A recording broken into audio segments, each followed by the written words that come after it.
Welcome back to Opinion Journal. I'm Mary Kissel. President Obama is set to announce later this week new initiatives to help young men of color stay out of prison and stay in school. I've got Political Diary editor and Fox News contributor Jason Riley here to discuss this.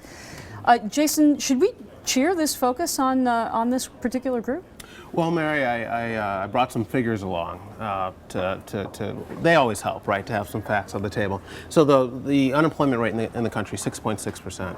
It's 12% for blacks, and it's 38% for black teens, which is double what it is for white teens. So there's clearly an issue here, and I'm glad to see the president turning his attention to this problem, and it's been persistent throughout his presidency, in fact. And so we don't know the details of what he's going to propose.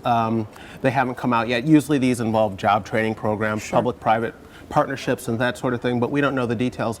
But Mary, I'm skeptical because of other things the president has done that I think create bigger problems than anything he could propose solve. So, such as what, Jason? Such as calling for a rise in the minimum wage, which disproportionately affects younger blacks, less experienced workers, by making them more expensive to hire. You don't help young blacks looking for jobs by making it more expensive for businesses to hire them, yet this president wants to hike the minimum wage by quite a bit, more than $10 an hour.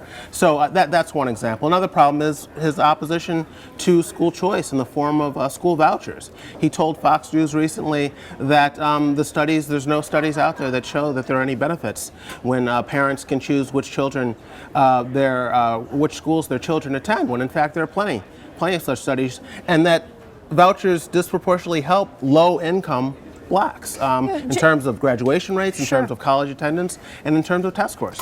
Jason, there's also been another trend in this administration to make special rules for certain groups.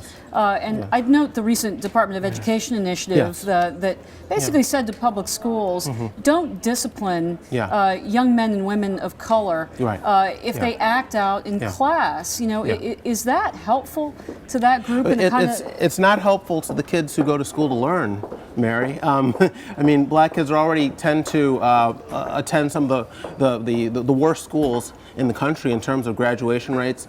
They often have the worst teachers in the system, and now the Obama administration is going to ensure that they attend the most violent schools where teachers and principals are afraid to suspend or expel kids based on what color they are, not based on their behavior. So when the president comes out and makes this announcement, what are you going to be listening for? What should he be doing? Well, like I said, he's done so much damage on these other issues, such as providing decent education for kids, efforts to do that, which he's sort of poo-pooed.